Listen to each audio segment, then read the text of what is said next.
Hello everyone. Before we start, hit that like button and subscribe. Drop a comment with where you're watching from and what time it is for you.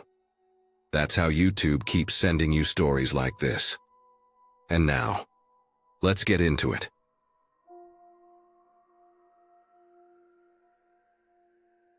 I moved to Dayton, Wyoming last spring because I wanted quiet. Real quiet. I'd spent the last 10 years in Denver, living in a small apartment with constant traffic noise, people yelling outside at night, dogs barking nonstop. I thought I could finally breathe somewhere small, somewhere slow. Dayton looked perfect. Population barely 700. One main road, mountains to the west, empty fields on every side. My rental was a small single-story house on a gravel street, 2 blocks from an old white church that everyone said had been shut down years ago. It was early April when I got there. The town looked half asleep most of the time. A few trucks parked outside the bar, the gas station that closed at 7, a school with maybe 30 kids. People nodded or waved, but no one really talked much. It felt peaceful at first. I liked hearing the wind more than voices. My house had creaky floors, a front porch with chipped paint, and a view of that old church, a tall wooden thing with peeling white siding and a rusted cross on top of the steeple. The windows were dusty and the yard around it was overgrown. The first week I was there, I noticed something strange. Around 2 or 3 in the morning, I'd hear a single toll of the bell. Just one, slow, heavy, and echoing through the quiet like a deep breath. The sound rolled over the houses, soft but clear. I thought maybe the wind had moved something inside the tower, or maybe someone was fixing it. But it happened again a few nights later. Always one toll, always around the same hour. It bothered me because everyone I'd talked to said the church had been closed for years. My landlord, an older guy named Ray who lived up in Ranchester, told me when I moved in that the place was locked up. No services, no caretaker. No one has keys to that tower anymore, he said when I asked about it. I remember how casually he said it, like it wasn't a big deal. But after hearing that bell again and again, I couldn't stop thinking about it. I tried to ignore it. I'd put on music at night, keep the windows closed, but sound travels easily in small towns.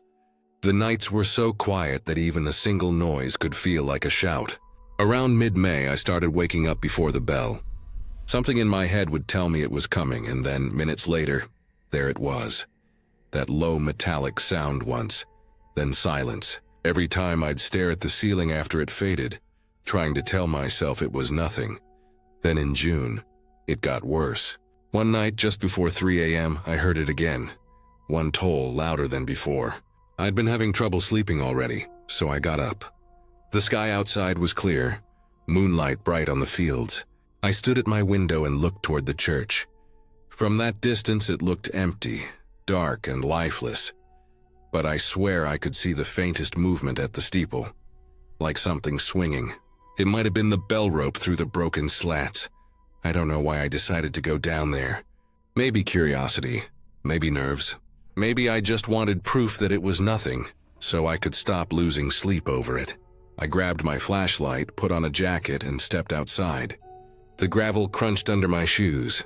The air smelled like rain and dust. No wind, no sound except the distant hum of insects. As I got closer, I noticed how much the church had decayed. The paint was flaking off in big strips, and the wooden steps at the entrance were half rotted. The heavy front door stood slightly open, one hinge broken. I hesitated a second before pushing it. The sound echoed through the whole building. That hollow, dry creak wood makes when it hasn't been moved in years. Inside it was cold. The air felt damp, and my breath came out white even though it was summer. My flashlight beam cut through dust and shadows. Pews were scattered, some tipped over. Hymn books crumbled into piles of paper. The altar at the far end was covered with a sheet that looked gray with dirt, and hanging near it, just visible in the dim light, was a thick rope swaying slightly back and forth. It was tied to the ceiling, disappearing into the dark above, the line to the bell tower. It moved like someone had just let go of it. I stood there watching it for a long time. I didn't hear anyone. I didn't see footprints. No sign that anyone else had been inside recently. But the air felt wrong, too still, too cold for the season. I started to back out slowly, my flashlight shaking a little. I didn't run, but I didn't stay long either. I walked home fast, every sound on the road making me turn my head. I didn't sleep the rest of the night. Around dawn, I finally sat down with some coffee, trying to convince myself it was nothing. Probably whined through a broken window, I thought. Maybe the rope just shifted on its own. I didn't even tell anyone that morning, but about 2 hours later, around 8, I saw a sheriff's car parked outside my house. The deputy inside just sat there for a minute before stepping out. He asked if I'd gone near the church last night. My stomach dropped. He didn't sound angry, just tired. He said they'd found someone in the tower that morning. A man. He'd been sleeping up there for days, maybe weeks. They said he was a patient who'd escaped from the mental health unit in Sheridan 2 nights before. He must have wandered through the foothills and found his way into town. They think he climbed up the tower sometime during the night and tried to ring the bell, maybe to get attention, maybe out of confusion. No one really knew. He died up there before midnight. Heart failure or maybe exposure. The bell rope had been wrapped around his wrist when they found him, wound tight like he'd been holding on when he fell, or maybe pulled it trying to ring. That's what the sheriff told me. He didn't accuse me of anything, just wanted to confirm I'd heard or seen anything strange. I said no, just that I'd heard the bell again. He nodded and said they'd have people clean it out soon, that it wasn't my concern. The next few days, the whole town was quiet again, quieter than before. A few people mentioned it in the diner, shaking their heads saying they didn't even know anyone could get up there anymore. The church stayed closed, of course, and the bell was silent. I thought that would make me feel better, but it didn't. That night I kept thinking about the rope, the way it had swayed when I saw it, the way it had looked like it was moving on its own. Maybe I'd gotten there just after he died. Maybe he'd still been up there, his hand wrapped around that rope, and I'd been standing below without knowing it. I couldn't stop imagining the sound, that single toll. Not an accident, not the wind. It was him, trying to make someone notice, trying to make someone come. And no one did. A week later, the sheriff's car drove by again, slow, like he was checking the area. I asked if they were going to take down the bell, but he said the town didn't have money for that, and it was safer just to keep the church sealed. They nailed the doors shut and posted a warning sign about trespassing. I tried to move on. I kept telling myself that Dayton was still the quiet place I'd wanted. But at night, when everything else is silent, I still hear it sometimes. Not every night, but now and then. One single toll drifting through the dark. I know it's not possible. I know the tower's locked and empty, but that sound carries. It travels through air that's too still, across streets where no one's awake. It's faint, but it's there. One long, heavy note that feels like it's meant for me. And every time I hear it, I can see that rope again, swinging gently in the dark, moving just enough to make me wonder if I'm the only one in this town who still hears what he tried to say before he died.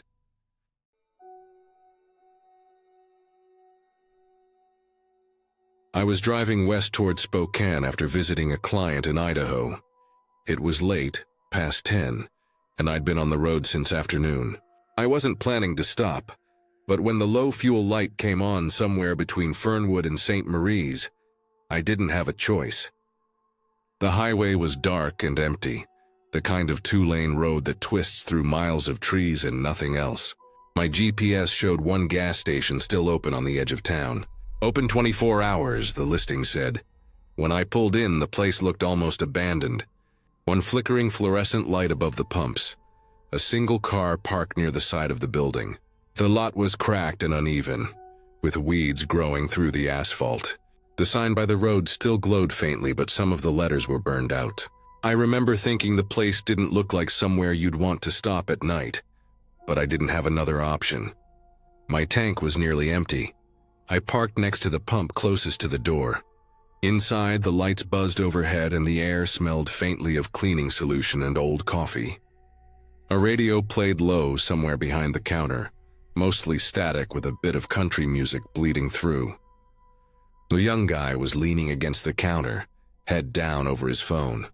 He looked maybe 20, with light brown hair and a name tag that said Trevor. He looked tired but smiled when I came in. I told him I was filling up and heading toward Spokane. He said something about how quiet it had been all night, that I was the first customer in hours. His voice was hoarse, like he hadn't talked much all day. I paid for the gas and asked if I could use the restroom. He pointed toward the back of the store, near a row of empty shelves and a cooler that hummed so loud it almost drowned out the radio. The restroom door creaked when I opened it. The light inside flickered once before staying on. The mirror was cracked and the air smelled of disinfectant and damp tile. I washed my hands and lingered a moment, splashing water on my face to stay awake. I remember thinking how still everything felt. Even outside the door, no traffic, no movement. Just the sound of the cooler and the buzzing lights. When I came back out, the store was empty. At first, I thought Trevor had stepped out back for a smoke. The register drawer was open, a few bills visible inside, and the receipt printer light was still blinking. My pump outside was still running, the numbers on the screen rolling slowly as fuel flowed into my car. The radio had gone silent, just faint static now. I called out his name once, then again louder. No response. I looked behind the counter. His phone was still there, face down. A styrofoam cup sat next to it with coffee halfway gone cold. I waited a minute, maybe two. The building was small, maybe 30 feet across, so there wasn't anywhere for him to go. I checked the back hallway. Only led to a small office and the restroom I'd just used. No back door, no open windows. I walked outside and looked around the lot. The car that had been parked on the side earlier was gone. The only sounds were insects and the faint hum of the gas pump. I finished filling my tank, set the nozzle back, and stood there for a moment, not sure what to do. It was late and I didn't know anyone in town. I didn't want to just leave, but I also didn't feel right standing there in the quiet, staring into a dark store where someone had just vanished. After a few minutes, I got in my car and drove toward the center of town. St. Marie's isn't big, maybe a couple thousand people, but Main Street still had a few lights on. I saw a sheriff's vehicle parked by a small diner. A deputy was sitting inside, drinking coffee. I pulled up, got out, and told him what had happened. He looked at me for a long second before getting up and following me back toward the gas station. The drive took maybe 3 minutes. When we pulled in, something felt off immediately. The lights inside were dimmer, like half of them had been turned off. The door was locked. I told him it hadn't been locked 10 minutes ago. He used his flashlight to look through the glass. The register was closed now.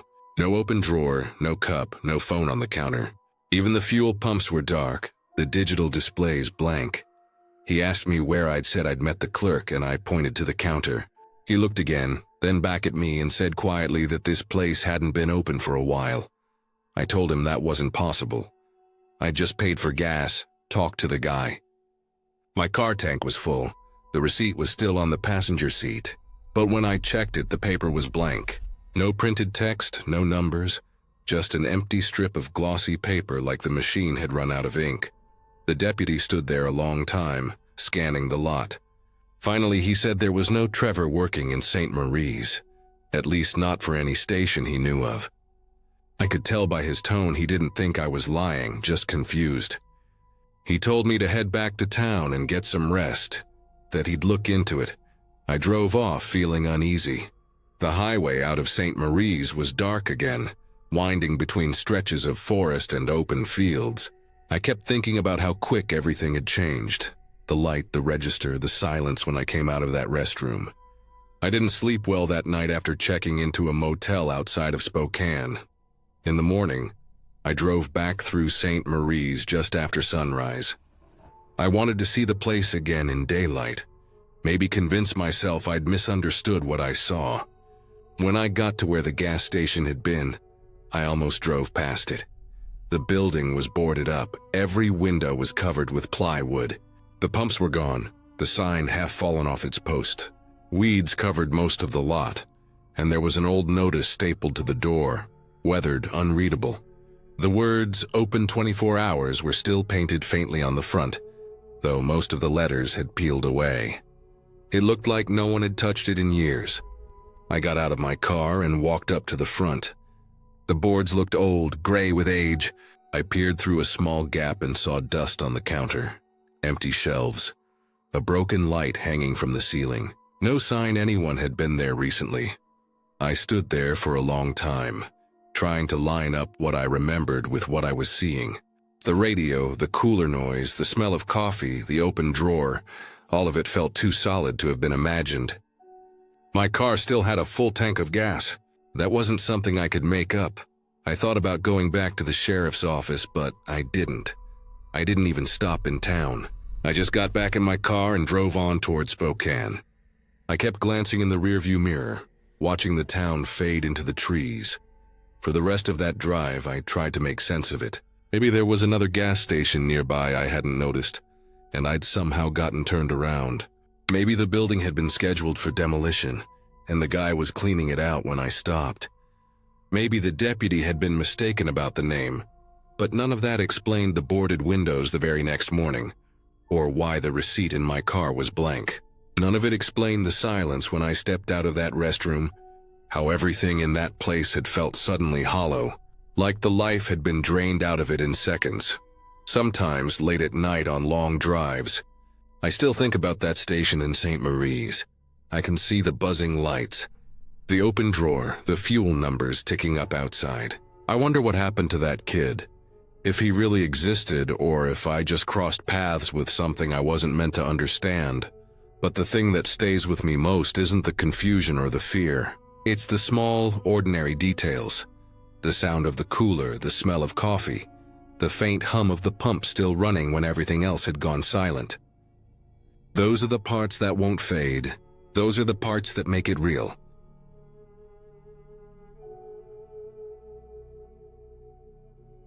When my sister and I inherited our grandparents' house in Bridgewater, it felt more like a project than a gift. The house was old, built in the late 50s, a square single-story place with faded green siding, a sagging porch, and the kind of smell that comes from years of dust and wood soaked with memories. We didn't have much family left, so it was just us trying to decide what to do with it. Sell it, rent it, maybe fix it up. The first few days were spent cleaning.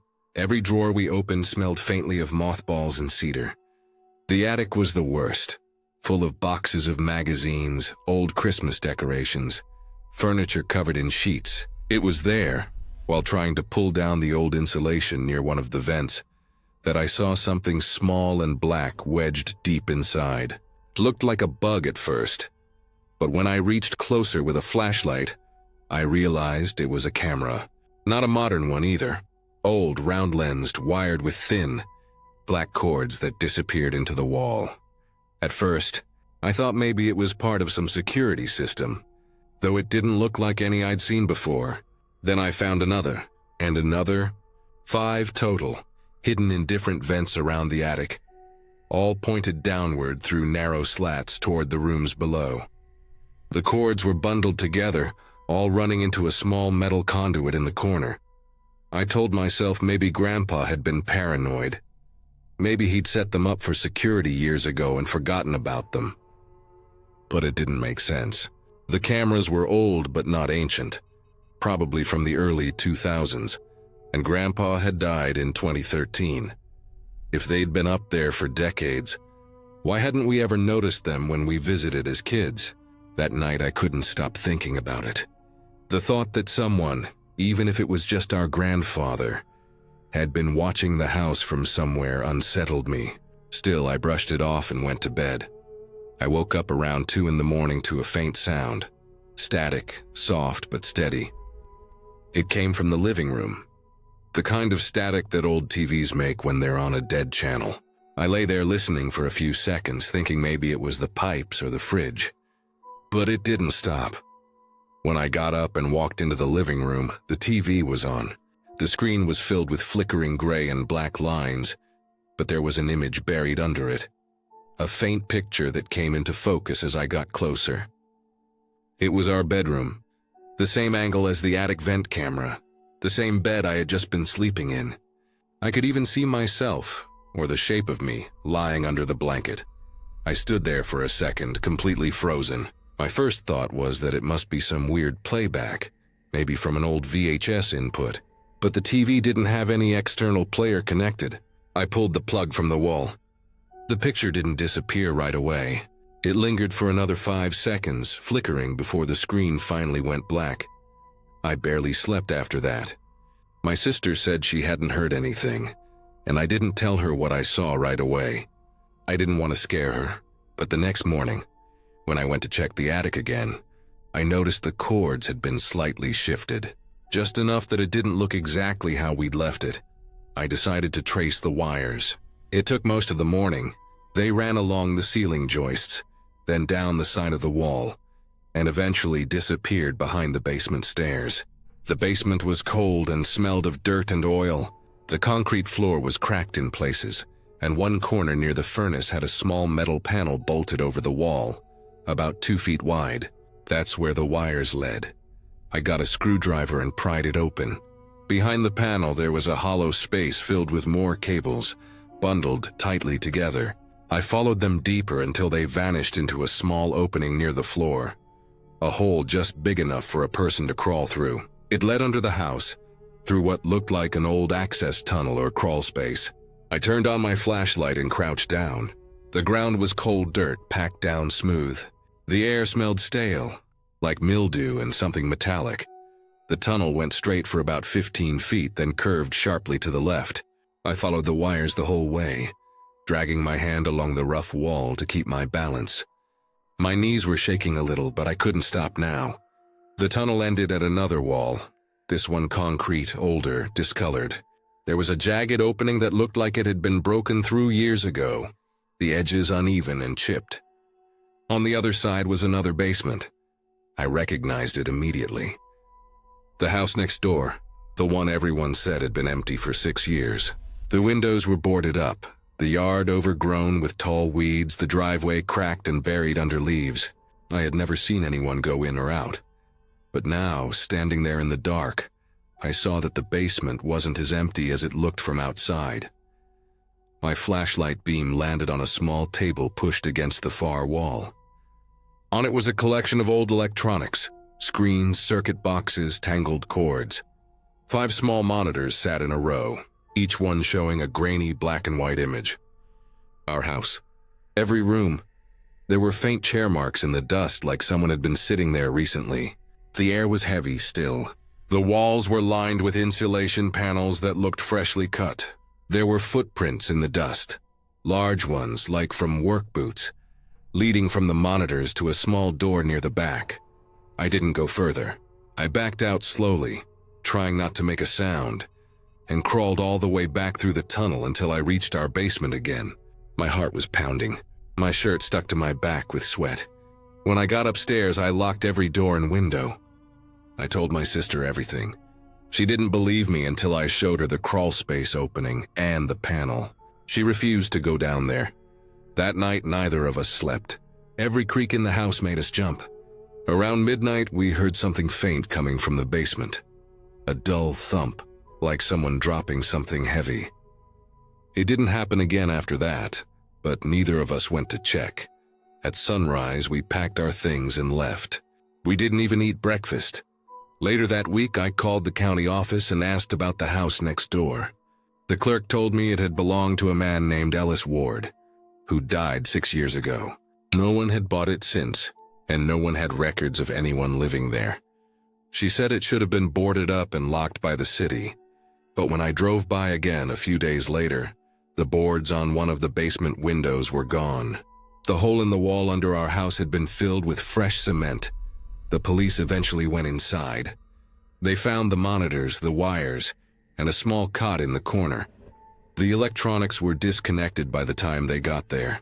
Screens blank, cords cut cleanly. Whoever had been there was gone. We sold the house a month later. I don't know who lives there now. Sometimes I still think about the static on that TV. The few seconds after I pulled the plug. How the image didn't stop right away.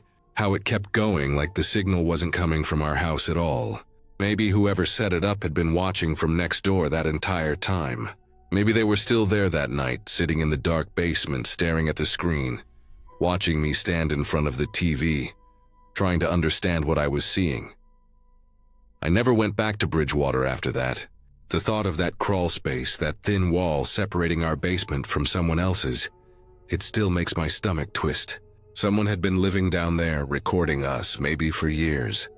If we hadn't found those cameras, I don't think we ever would have known. I grew up in a small mountain town called Silver Valley, tucked between two ridges where the fog rolled down every evening and settled like a blanket over the streets.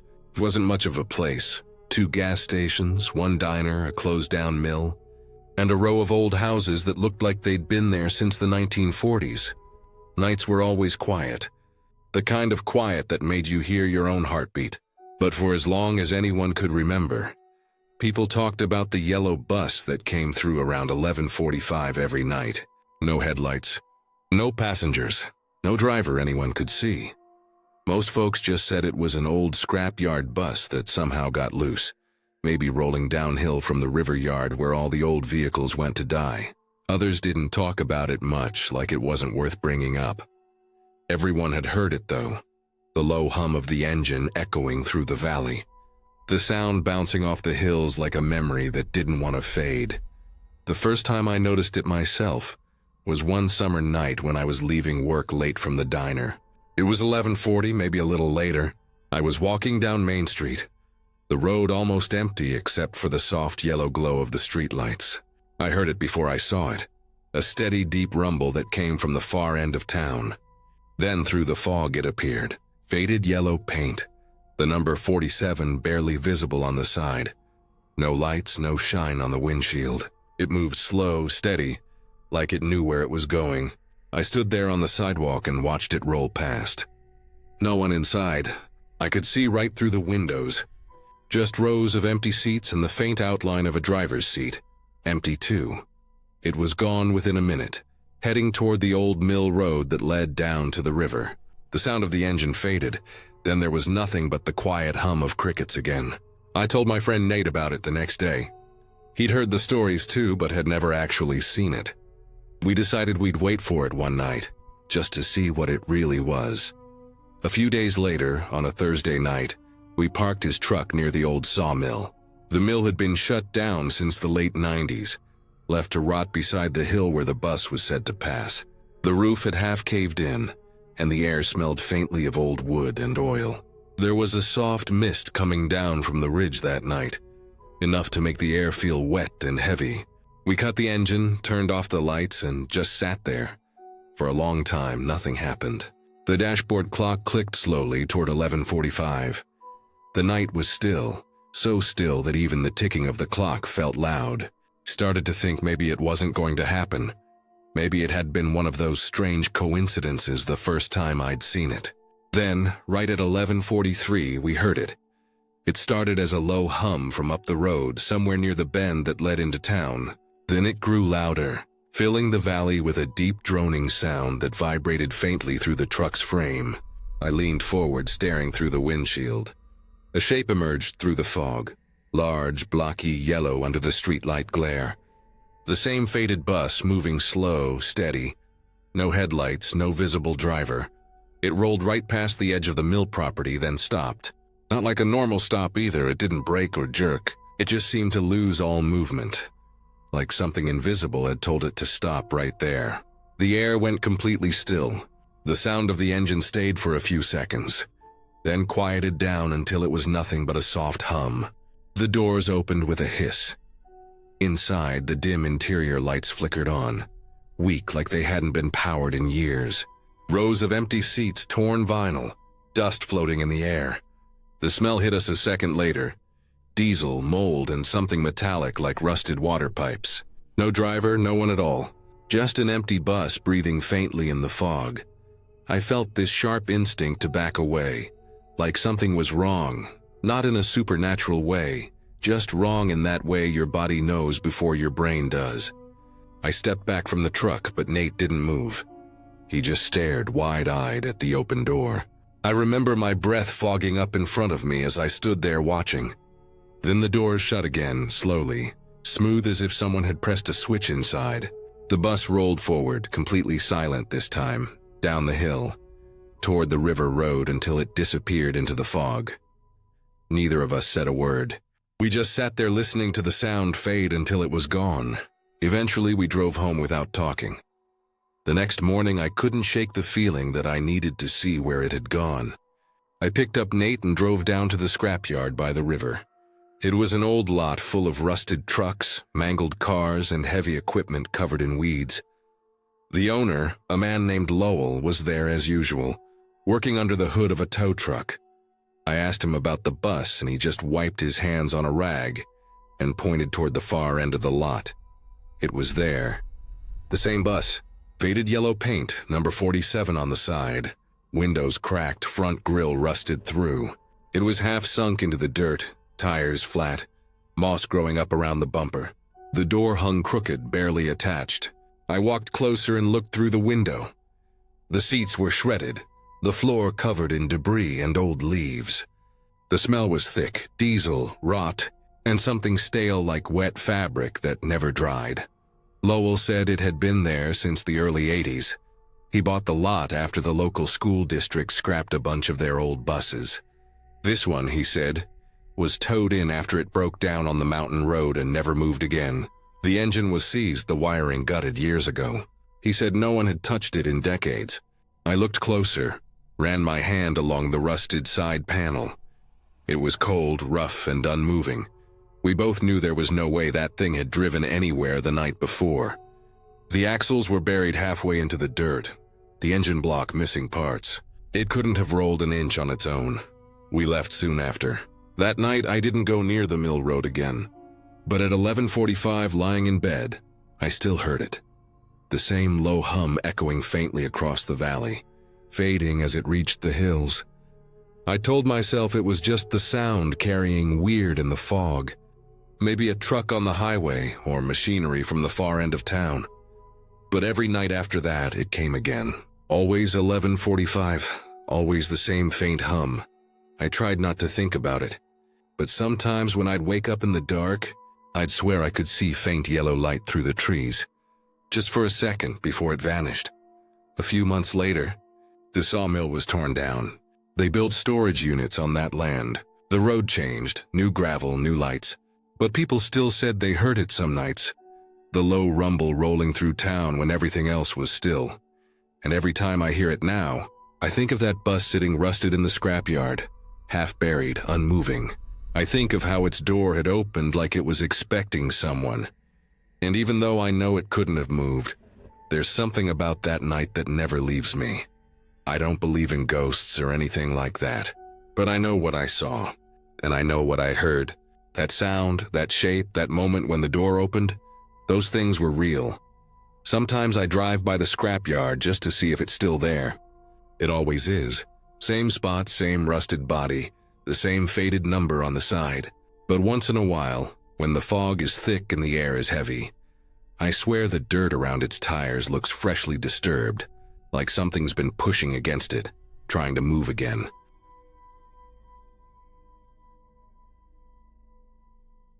I grew up in Ripley, West Virginia, a small town off I-77 where not much ever happened. The kind of place where everyone knows everyone, and where most people spend their entire lives within the same few square miles. The roads are quiet after dark, especially Route 21 that cuts through the hills north of town. Most evenings you could drive 10 miles without seeing another set of headlights. But for as long as I can remember, there was always one figure you could count on seeing. The old man at the crossroads.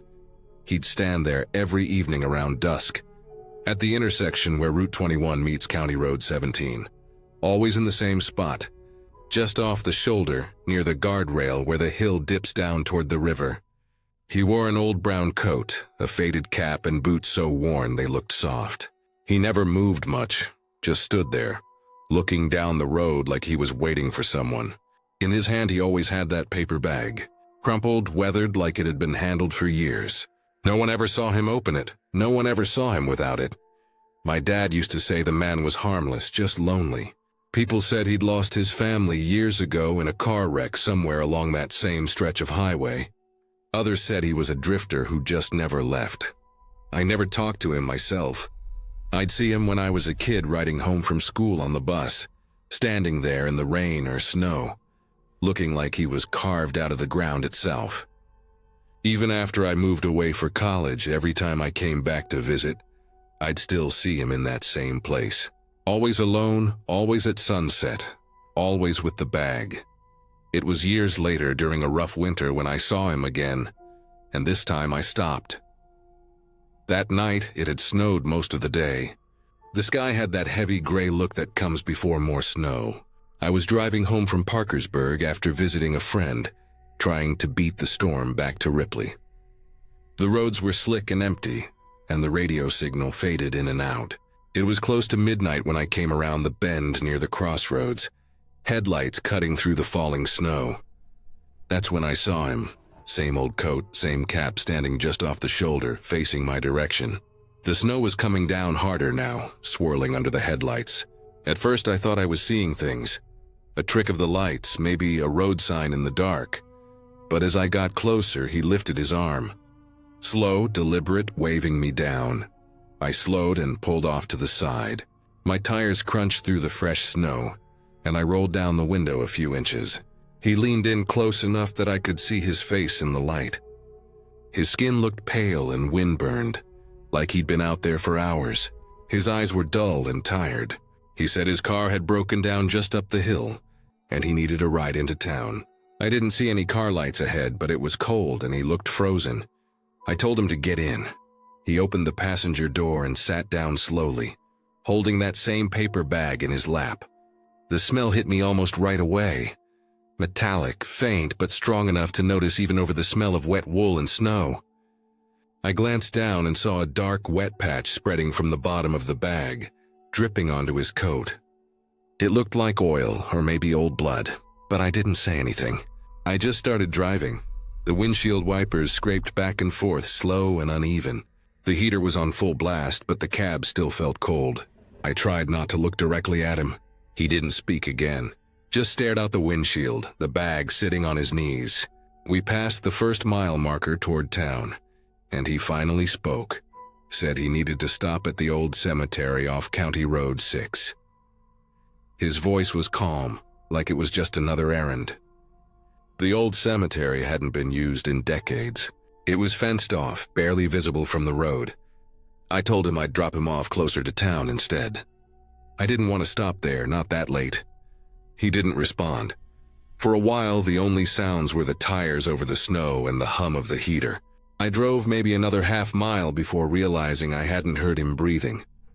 I turned my head to look, and the seat was empty. The door was closed. The seatbelt still buckled, just the bag sitting on the seat, leaking onto the floor mat. I stopped the car and just sat there for a long minute, staring at it. The road was empty, the snow falling heavier now. My heart was pounding. I looked around, half expecting him to be standing in the road behind me, but there was nothing. Just the bag. It was made of thick brown paper, the kind you'd get from an old hardware store. The top was rolled shut, but damp and torn at the corners. Against my better judgment, I picked it up. It was heavier than I expected, cold to the touch. I set it on the hood under the headlights and slowly peeled it open. Inside were car keys, dozens of them, all different kinds. Fords, Chevys, Toyotas, covered in dirt and rust. Each one had a little white tag tied on with string, hand-labeled with dates written in faded ink. The earliest one I could read said April 12, 1984. The most recent was from the early 2000s. Some tags were too stained to read. They all looked used, some bent, some broken. I stood there in the falling snow staring into that bag, trying to make sense of what I was looking at. None of it made sense. I didn't know what else to do, so I put the bag in the trunk and drove straight home.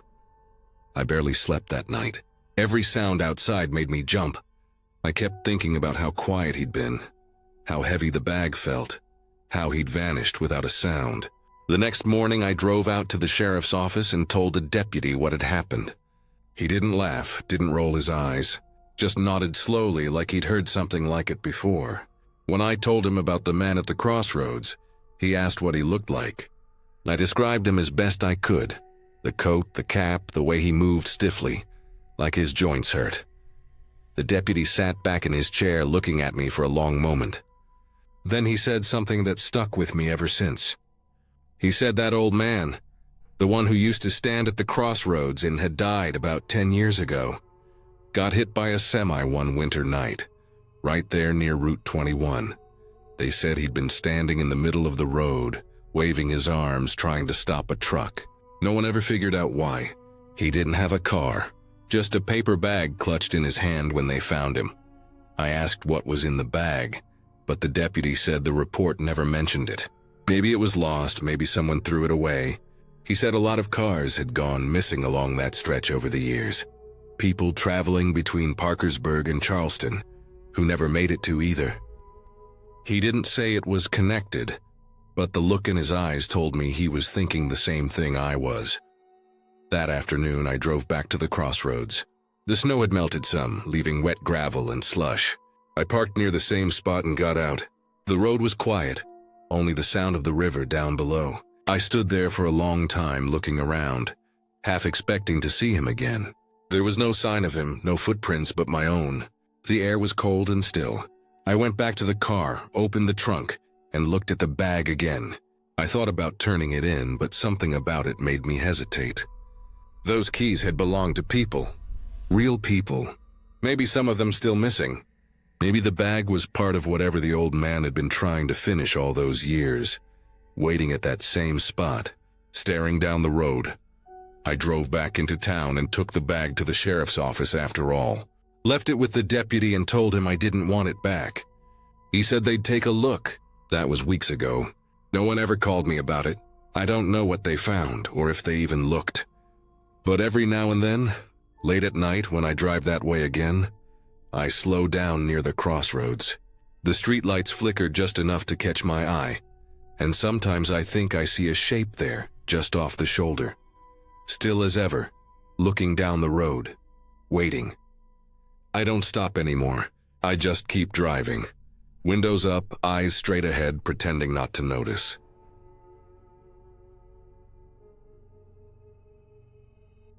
When I was working construction in Clark Range, Tennessee, I rented a small single-wide trailer on the edge of town. It was cheap, a little beat up, but it had what I needed. Running water, a working heater, and just enough space for one person. From my kitchen window, I could see the rusted water tower that stood over the town like some forgotten monument. It was old, fenced off, covered in faded red paint that peeled in long curls and surrounded by tall weeds and gravel. The locals said it hadn't been used in years. I didn't think much of it at first. It was just another landmark in a quiet, middle-of-nowhere kind of place. Most evenings after work, I'd sit outside on the small wooden steps of the trailer, drink a beer, and watch the last bit of daylight fade over the hills. Clark Range wasn't exactly a busy town. By 9, the streets were empty, and the only sounds were crickets and the occasional semi on Highway 127. That water tower was always there, black against the fading sky, its ladder running straight up to a narrow platform near the top. It looked fragile, but the kind of thing kids might still climb for a dare. About 2 weeks after I moved in, I started hearing noises at night. It was faint at first, just a few metallic clanks like someone dropped a wrench or hit the side of the tower with something. I figured it was the wind. The metal was so old it probably shifted when the temperature dropped. But the sounds kept coming back, not random, not occasional. They were steady, rhythmic, like someone moving. I'd hear 3 or 4 distinct clangs, then silence. Sometimes another series a few minutes later. It was strange because the tower was fenced off, and the gate had a rusted padlock. You'd have to be determined to get in there. A few times I even stepped outside and looked toward it, expecting to see someone. But there was never anything, just the faint creak of the ladder swaying slightly in the night breeze. One Friday evening, after a long day on site pouring concrete, I came home exhausted. I made dinner, sat outside again, and the noises started up right around dusk. This time it was louder, clearer. The metal didn't just rattle. It sounded like deliberate footsteps, slow, careful ones. You could hear weight shifting on the old structure. I kept listening, realizing that the rhythm sounded human. Someone was climbing, then moving around the top platform. It bothered me enough that I decided to check it out the next day. Saturday morning was bright, cool, and clear. I walked up the hill behind the trailer toward the tower. The chain-link fence was maybe 8 feet high, topped with a few bent wires of barbed metal. The padlock on the gate was still there, but someone had cut through the fence on the side.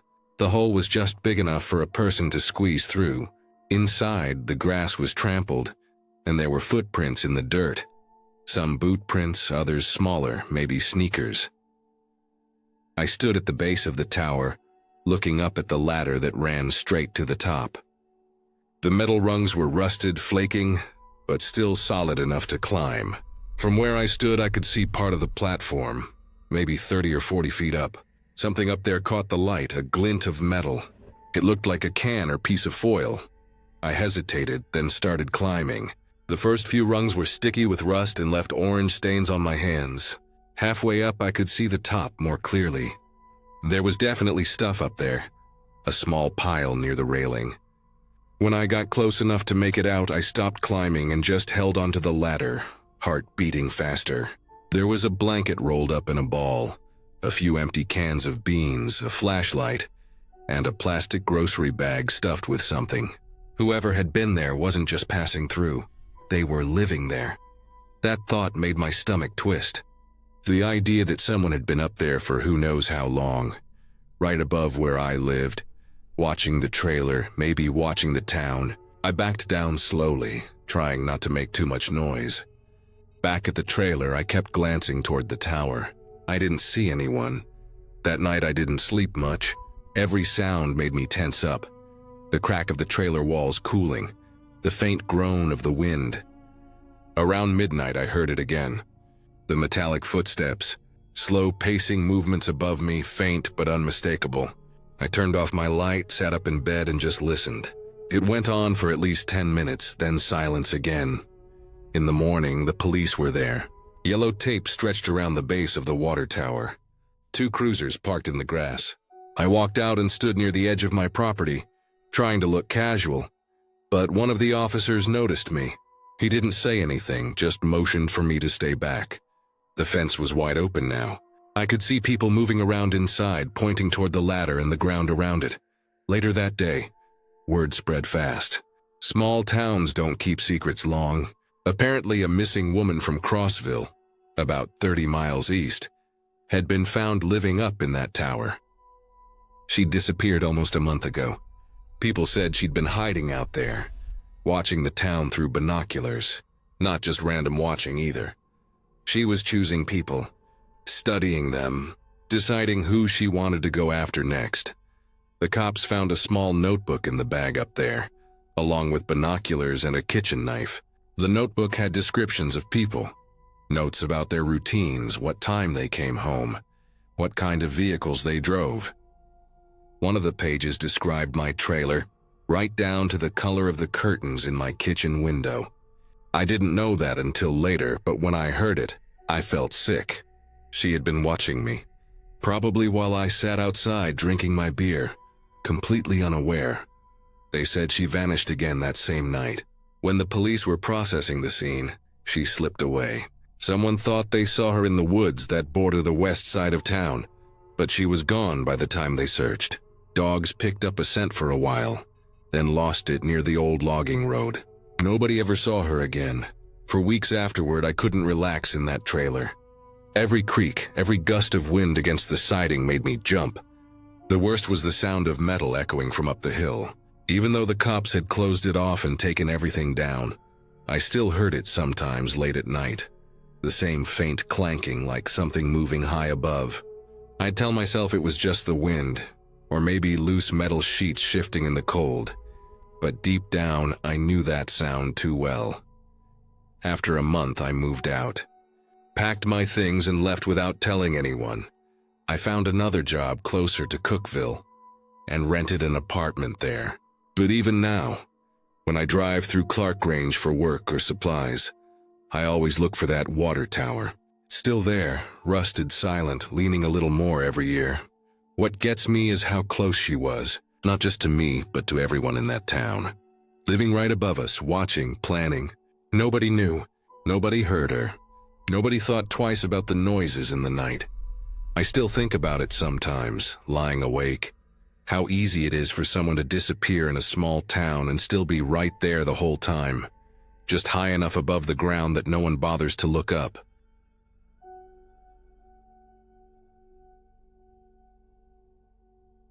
It was early spring of 2019, somewhere around mid-April, when I found myself driving through eastern Colorado on my way back to Denver from Kansas. I had been on the road all day, and a storm was rolling in from the west, a thick wall of gray swallowing the sky. The light rain that had followed me for the last hour was turning heavier, smearing the windshield despite the wipers going full speed. The road was empty, just 2 lanes cutting through flat land and open fields. There wasn't much around, just the occasional farmhouse or gas station that looked like it hadn't been open in years. By the time I reached Sheridan Lake, the rain had turned into a downpour. The wind pushed the car sideways and lightning flashed every few seconds. I was exhausted, half blind from the storm, and my back ached from sitting too long. When I saw a small glowing sign ahead that read, "Betty's Place Diner and Motel," I decided I'd stop for the night. The diner was a squat, 1-story building with faded red paint and a single neon "open" sign flickering in the window. Next to it stood a small motel, 8 rooms lined up in a row, each with a wooden door and a small porch light. The vacancy sign buzzed weakly in the rain, letters flickering like it was shorting out. I parked under a dim light near the diner and dashed inside, getting soaked in the few seconds it took to cross the lot. The place was warm and smelled faintly of coffee and fried food. There was one long counter, a few booths, and an old jukebox in the corner that looked like it hadn't worked in decades. The linoleum floor was peeling in spots, and the windows fogged up from the humidity. Behind the counter was a woman in her late 50s, heavy-set, wearing a pink sweater and an apron that said "Betty's Place." She nodded when I came in, as if she'd been expecting someone. I ordered coffee and a slice of pie just to warm up a little. The pie tasted like it had been sitting out all day, but it didn't matter. It was food and I was tired. When I asked about a room, Betty wiped her hands on a towel and told me there was one open next door, room number 4. She mentioned that the motel belonged to her brother. She didn't say much else, just handed me an old metal key with a faded plastic tag. The motel was only a few steps away. Rain hit the tin awning above the doors, making a constant metallic hiss. I unlocked room 4, stepped inside, and closed the door behind me. The air smelled damp like old carpet after a flood. The wallpaper had yellowed and was peeling in some spots. There was one double bed with a thin floral blanket, a nightstand with a cracked lamp, a dresser, and a small bathroom with a rusted mirror over the sink. I dropped my bag near the bed, kicked off my shoes, and sat for a while listening to the rain. The walls were thin. I could hear the storm clearly, wind rattling something metal outside. I thought about how this place must have been built decades ago, probably when travelers still passed through this route before the interstate took most of the traffic away. Around 11 p.m., the power flickered once, then came back. I lay in bed, half awake, the hum of the old refrigerator in the corner blending with the sound of rain. It was one of those nights where everything felt distant, like being stuck in an old photograph. I must have fallen asleep sometime after midnight because the next thing I remember is waking to a faint, rhythmic sound. It was soft at first, like a slow, hollow knocking. I lay still, trying to figure out where it was coming from. Didn't sound like the door. It was from the wall, the one behind the bathroom sink. I listened, thinking maybe it was the plumbing. The building was old and pipes make all kinds of noises. But this wasn't random. It had a steady rhythm, slow and deliberate. 3 knocks, a pause, then 3 more. The sound continued for a few minutes. I sat up, turned on the bedside lamp, and stared at the bathroom door. The knocking was faint but still there. I got up, walked over, and opened the bathroom door. The light switch didn't work, so I left the door open, using the light from the lamp. The mirror above the sink was shaking slightly. Not much. Just enough to make a tiny vibration in the frame. Something about that movement made me uneasy. The knocking had stopped, but I could still hear a faint, hollow sound behind the wall, almost like air moving through a vent. I reached out and touched the mirror. It wasn't fixed tightly to the wall. When I pressed on one corner, it gave slightly, creaking against the old plaster. I pulled it forward carefully. The frame came loose, and behind it, instead of a solid wall, there was a square opening, about a foot wide, with darkness behind it. It took me a second to realize I was looking through a hole into another room. On the other side, I could see wallpaper, the same pattern as mine, and part of a bed frame. The light in that room was off, but faint flashes of lightning from outside spilled in, just enough to show the outline of the space. The hole looked like it had been cut cleanly, maybe years ago. Around the edges, the plaster was chipped, and there were signs of dust and cobwebs. The idea of someone being able to look through from the other side made my skin crawl. I pushed the mirror back into place and pressed it hard, trying to get it to stay. Then I shoved the small dresser in front of the bathroom door. It felt stupid, but I couldn't shake the unease. Sleep didn't come easy after that. Every small sound, the creak of the floor, the hum of the refrigerator, made me flinch. I lay in bed, staring at the ceiling, waiting for daylight. When morning came, I packed up quickly and went back to the diner to return the key. Betty was behind the counter again, flipping through a newspaper. I told her there was something strange about room 4, that there was a hole behind the mirror leading into another room. She didn't look surprised. She just sighed and said, "You must have had room 4. I keep telling him to close that one off." Then she turned and walked into the kitchen. She didn't say who him was, and I didn't ask. Something about her tone made it clear she wasn't going to explain. I left the key on the counter, got into my car, and drove off. The sky was clear now, but the air still smelled like rain. Sheridan Lake was behind me within 10 minutes, just a blur of buildings and empty lots. Later that day, when I stopped for gas near Lamar, I pulled out the receipt Betty had given me the night before. It was handwritten on a small slip of paper with the diner's name on top and the date. Out of curiosity, I searched the motel's name on my phone, the one printed next to room 4. The first few results caught my attention immediately. Articles, all from around 2006, said the motel next to Betty's place had been condemned after a police investigation. There had been reports of missing travelers, vandalism, and illegal modifications to the rooms. Walls altered, hidden spaces discovered between them. The building had supposedly been shut down and fenced off. I read that the county had declared it unsafe for occupancy due to mold, structural damage, and, as one article put it, evidence of voyeurism. The place had been scheduled for demolition that year, but according to the date on my receipt, I'd stayed there in 2019. 13 years later. I sat there in my car, looking at that piece of paper, realizing what that meant. Someone had kept the motel open anyway, at least one room. Someone still had keys. Someone was still using it quietly without anyone knowing. I never went back to check, but sometimes I still think about that hole behind the mirror, about the steady knocks in the wall, and the faint air movement I'd heard. I think about how the other side looked identical to mine, with a bed, a wall, and enough space for someone to stand perfectly still in the dark.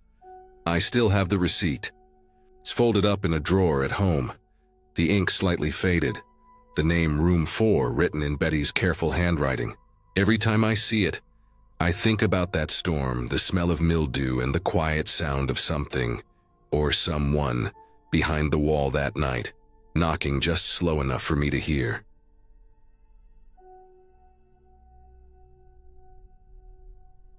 I started volunteering at the Millinocket Town Hall in late September. The building sat on a corner lot across from the old library, its white paint faded to a dull yellow, with ivy creeping up the side near the main entrance. It was the kind of small-town government building that hadn't changed much since the 1950s. Everything smelled faintly of paper, dust, and something chemical, like old cleaning fluid that never quite left the wood. The air was always a little too dry. Every step you took echoed through the halls. I joined a small volunteer crew that was cataloging old town records, property deeds, building permits, handwritten census sheets, and boxes of photographs that no one had touched in decades. The work wasn't complicated, but it took patience. We worked in a quiet room on the second floor, surrounded by metal filing cabinets and stacks of cardboard boxes. Sometimes you'd find strange things tucked between papers, handwritten notes, receipts from closed stores, even old grocery lists. The supervisor, a quiet man named Harris, divided tasks by floor. The newer files stayed upstairs, while the older ones, mostly pre-1970, were kept in the basement. No one really liked going down there. The staircase was narrow, with metal steps that rattled when you walked on them, and the light switch only half worked, so you'd often have to stand in the dark for a few seconds before the fluorescent bulbs flickered on. The air in the basement felt heavier, as if it hadn't moved in years. One morning, Harris handed me a clipboard and told me to take inventory of several unmarked boxes from the 1960s. He said they'd been sitting down there since before he started working at the hall. I didn't think much of it. I just took a flashlight, a notebook, and headed down. The basement was a maze of shelves and old office furniture. There were desks stacked on top of each other, rusted filing cabinets, and piles of bundled newspapers tied with twine. I found the boxes he mentioned pushed into a corner near an old boiler. The cardboard was soft and sagging from moisture. When I opened the first box, the smell hit me, like mildew mixed with smoke. Inside were manila folders labeled with years. 1963, 1964. Most contained standard paperwork, tax assessments, maintenance reports, typed memos from the town clerk. But halfway through the third box, I noticed a metal drawer wedged behind it, half buried under loose papers and film reels. It looked like it came from a filing cabinet long gone. I pulled it out, coughing from the dust. The handle was cold and slightly rusted. Inside, neatly stacked and separated by thin sheets of wax paper, were dozens of Polaroid photographs. Each photo showed the same small room. Bare wooden walls, no windows, one wooden chair in the center. The lighting was dim and yellow, casting long shadows behind the chair. In every photo, a single person sat in that chair. Some looked calm, others confused, but a few looked absolutely terrified. Eyes wide, faces glistening with sweat, lips pressed tight like they'd been told not to speak. There were men and women, young and old. Some wore what looked like office clothes. Others simple work shirts. The edges of the photos had faded, but the images themselves were disturbingly clear. On the back of each photo was a stamped date. The ink had bled slightly, but I could still read them. Most were from the mid to late 1960s. None of them had names. No notes, no identifiers, nothing but dates. I went through maybe 20 before I started to feel uneasy. There was something off about the setting. It wasn't any room I'd seen in the building, but it looked familiar, like something that could have existed here a long time ago. The chair was old, maybe from the original council chamber, and the wooden paneling looked identical to the walls in one of the storage rooms down the hall. I set a few Polaroids aside and carried them upstairs. Harris was sorting files when I placed the stack on his desk. The second he looked at them, his entire expression changed. The color drained from his face, and he just stared at the photos without saying a word. His hands trembled slightly as he lifted one and flipped it over, checking the date. Then he looked at me with a strange, almost fearful expression. He told me to put them back exactly where I found them. His voice was low, tight, like he was trying not to let anyone else hear. I remember the way his jaw clenched. I didn't argue. I just took the photos and went back down. When I returned to the basement, the air felt different. Maybe it was my imagination, but it seemed colder, like something in the space had shifted. I slid the drawer back where I found it, pushed the boxes into place, and left. I didn't say anything else about it that day. The next morning when I came in, the door to the basement was chained shut. The new "Do Not Enter" sign hung from the handle. It hadn't been there before. Harris avoided mentioning it, and no one else brought it up. We kept working upstairs as if nothing had happened. I caught myself glancing at that chained door every time I passed the stairwell. A few days later, I stayed late to finish labeling some files. The building was quiet, everyone else gone. I could hear the faint hum of the furnace and the occasional creak of the old floors settling. Around 8 p.m., I started hearing faint tapping sounds, irregular, like someone moving something heavy below. It wasn't loud, but it was enough to make me pause. I went to the stairwell. The chains were still there. I stood there for a moment, listening. Then the sound stopped completely. The following week, the building caught fire. It happened late at night. No one was inside. I heard the sirens from my apartment across town. When I got there the next morning, most of the second floor was blackened, and the roof above the archives had collapsed. The fire chief said it spread fast, like it had started in several places at once. But what confused them was that the basement door, the same one that had been chained, was sealed in melted iron. The handle had fused with the frame. They couldn't get it open, not even after the flames were out. The official report listed the cause as undetermined electrical malfunction. That's what they told the papers. But the wiring in that building hadn't been updated in decades, and the fuse box was upstairs, not down there. I overheard one of the cleanup crew mention that the fire burned hottest in the floor above the basement, so hot that the tiles curled like paper. No one talked about the Polaroids again.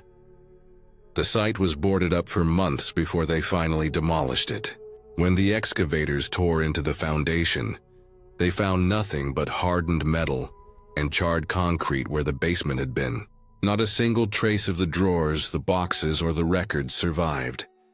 Sometimes I think about that day I opened the drawer. I think about the expressions on those people's faces, the fear, the confusion, the silence.